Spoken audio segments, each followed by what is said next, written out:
Bismillahirrahmanirrahim. Assalamualaikum warahmatullahi wabarakatuh. Izin memperkenalkan diri, kami dari kelompok 5 ingin mempresentasikan dengan tema makalah gangguan mental. Kami beranggotakan 2 orang, terdiri dari saya, Ai Sofianti, dan teman saya, Nur Laila Sofia. Yang pertama akan saya paparkan yaitu mengenai definisi gangguan mental.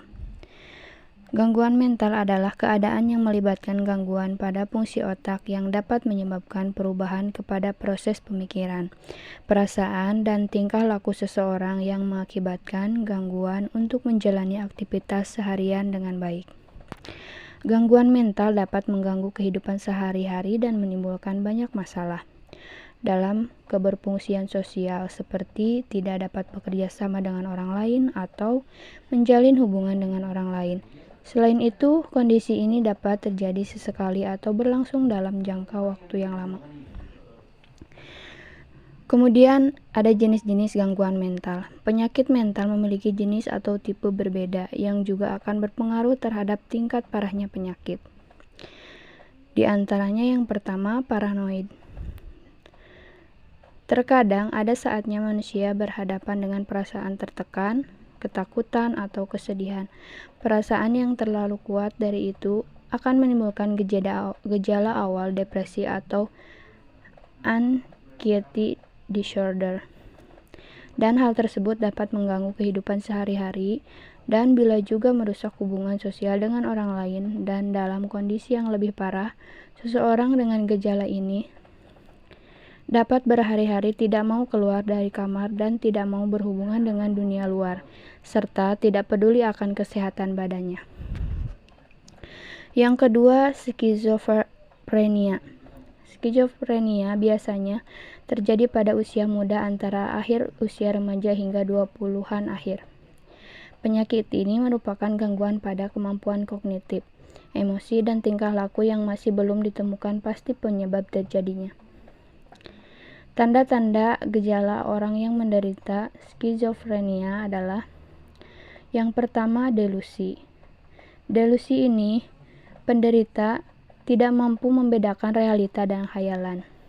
Yang kedua, berhalusinasi atau mendengar, melihat sesuatu yang tidak nyata. Kemudian, berbicara tidak jelas.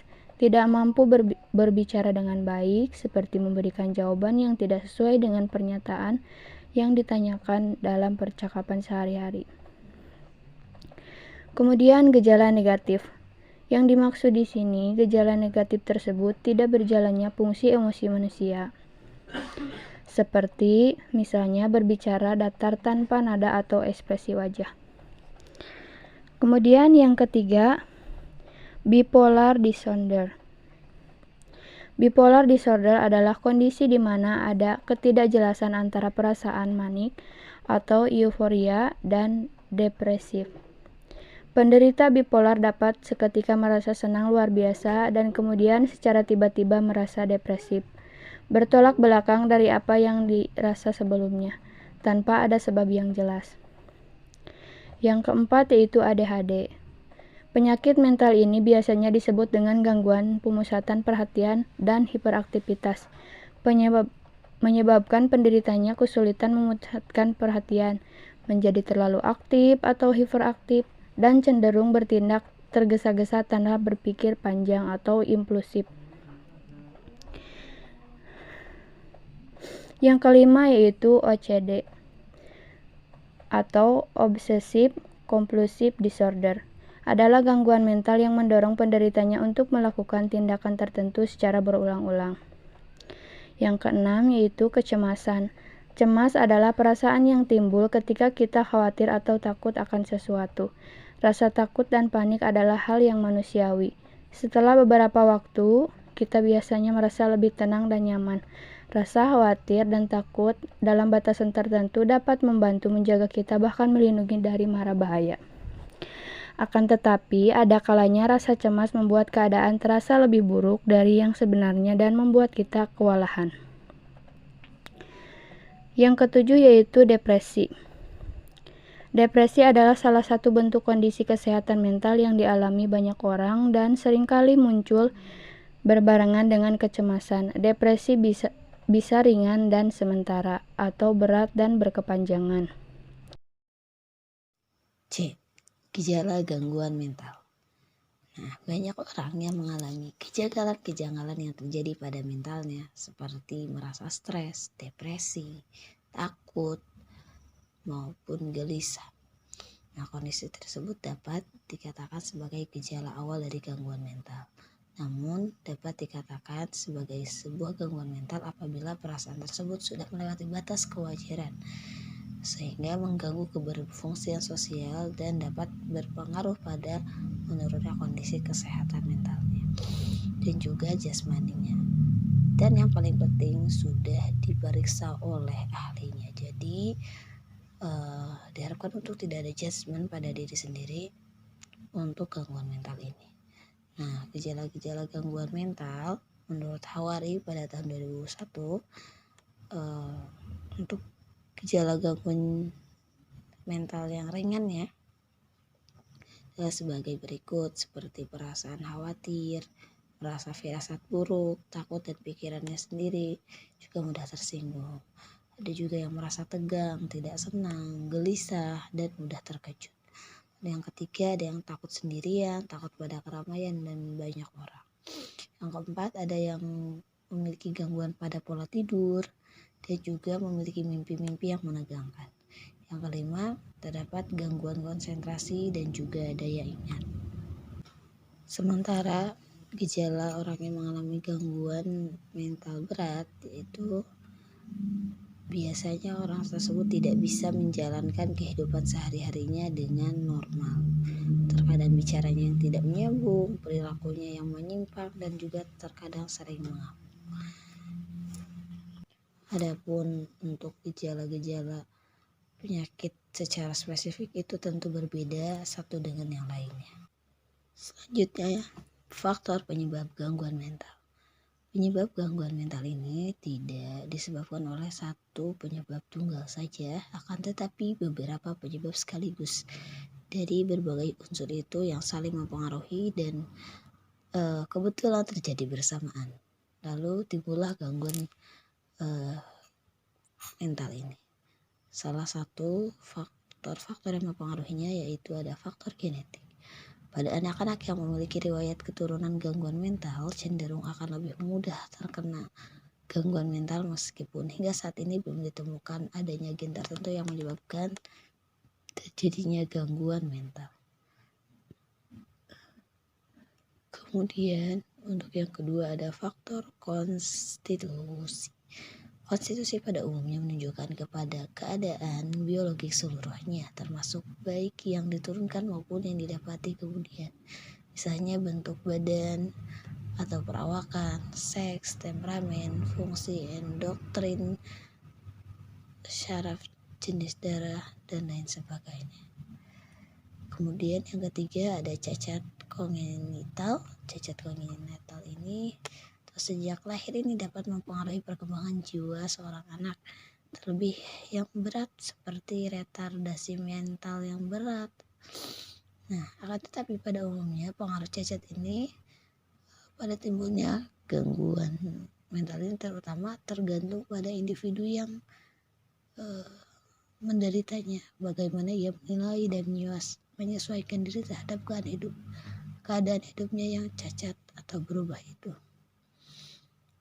Cacat badannya biasanya dapat dilihat dengan jelas, tetapi gangguan sistem biokimiawi lebih halus dan sukar ditentukan, sehingga gangguan badannya ini dapat mengganggu fungsi biologik atau psikologik secara langsung atau dapat mempengaruhi daya tahan seseorang terhadap stres. Jadi, jika seorang itu dapat menilai dan menyesuaikan diri, menerima apa yang menjadi kespesialannya, maka itu tidak akan mempengaruhi mentalnya. Jadi tetap sehat-sehat saja seperti itu. Selanjutnya, perkembangan psikologis yang salah.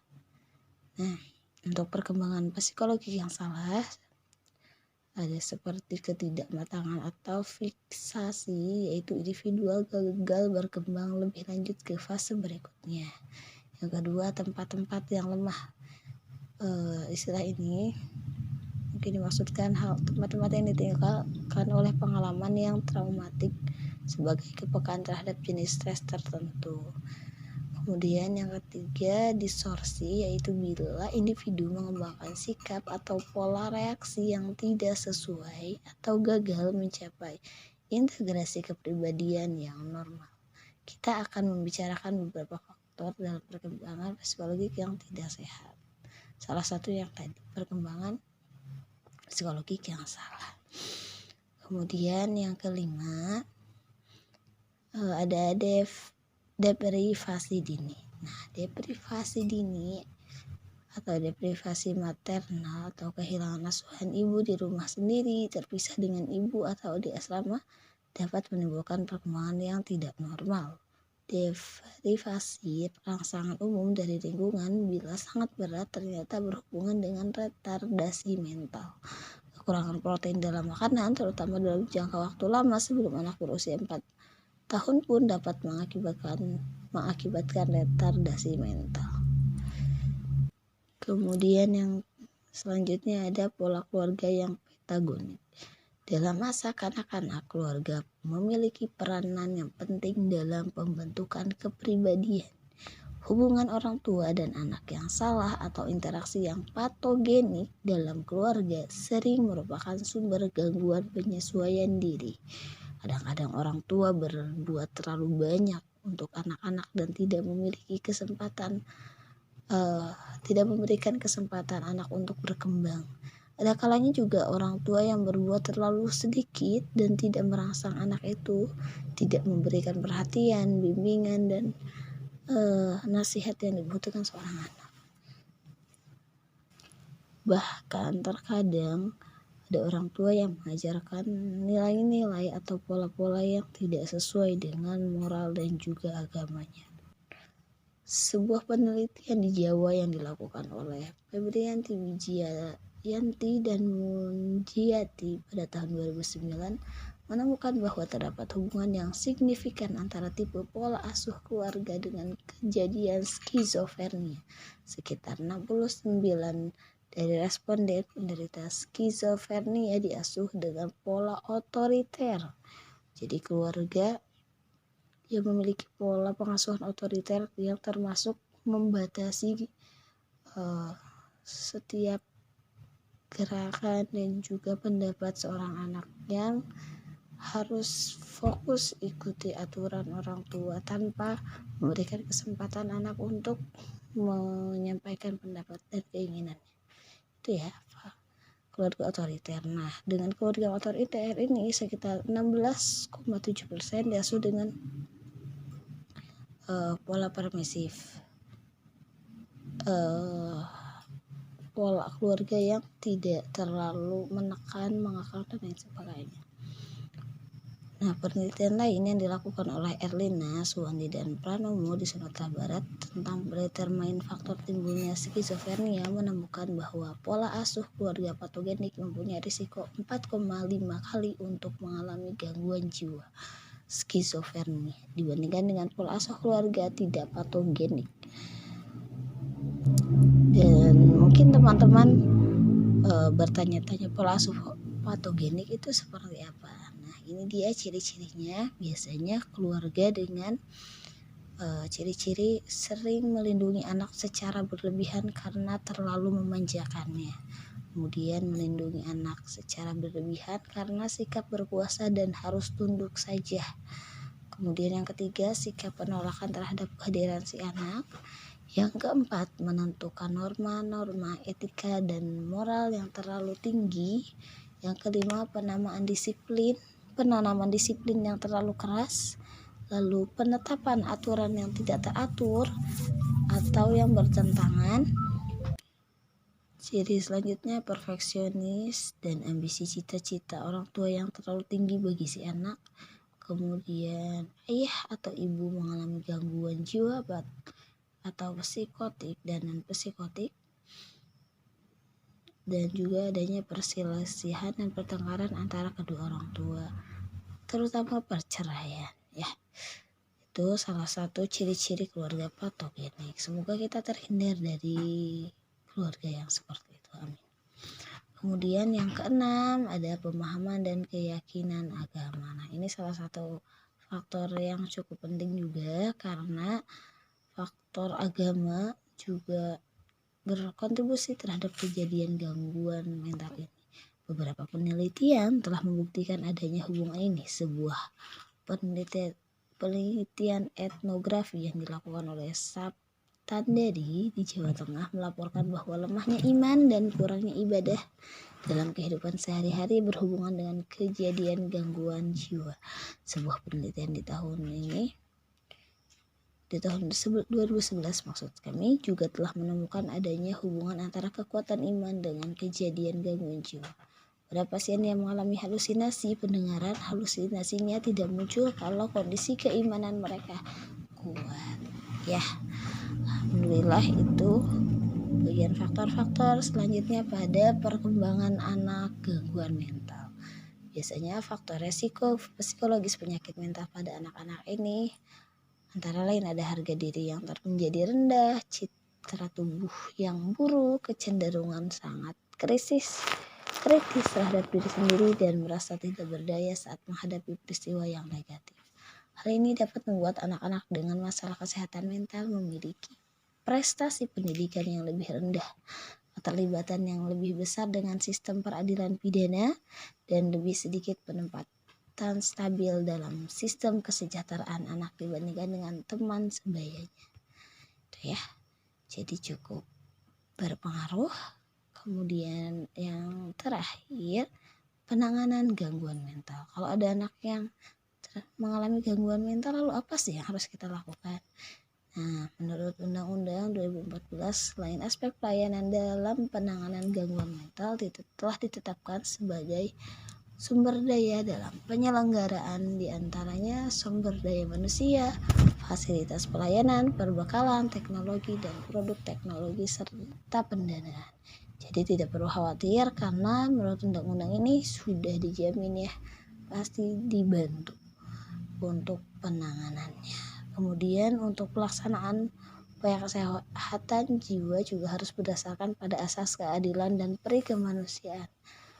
Manfaat, transparansi, akuntabilitas, komprehensif, perlindungan, serta non-diskriminasi. Untuk penanganannya pada gangguan mental biasanya bervariasi tergantung jenis gangguan mental tersebut, tetapi hampir selalu melibatkan konseling kejiwaan dan juga terkadang menggunakan obat-obat resep. Nah, selain itu, pencegahan gangguan mental dapat dilakukan dengan pendekatan keagamaan juga, alhamdulillah. Berupa membaca Al-Quran sambil mencoba memahami artinya, berzikir, melakukan sholat malam, bergaul dengan orang yang solih, puasa, zikir di malam hari, mengikuti pengajian, pengobatan Islam, mengikuti pengajian tajwid, fikih, mengikuti majelis zikir, belajar dakwah, dan ilmu keislaman lainnya. Ya, itulah salah satu ikhtiar kita jika gangguan mental ini dapat terjadi pada kita. Seperti itu, nauzubillah ya. Baik, mungkin itu materi yang dapat kami sampaikan. Terima kasih atas perhatiannya. Jika terdapat pertanyaan boleh disampaikan. Kami cukupkan dulu materinya. Wassalamualaikum warahmatullahi wabarakatuh.